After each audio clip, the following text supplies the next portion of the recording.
The Drancy internment camp was an assembly and detention camp for confining Jews who were later deported to the extermination camps during the German military administration of occupied France during World War II.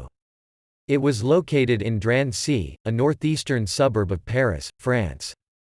Between the 22nd of June 1942 and the 31st of July 1944, during its use as an internment camp, 67,400 French, Polish, and German Jews were deported from the camp in 64 rail transports, which included 6,000 children.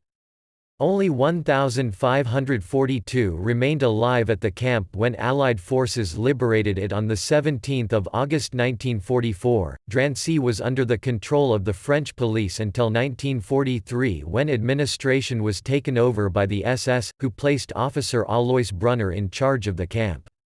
In 2001, Brunner's case was brought before a French court by Nazi hunter Serge Klarsfeld, which sentenced Brunner in absentia to a life sentence for crimes against humanity.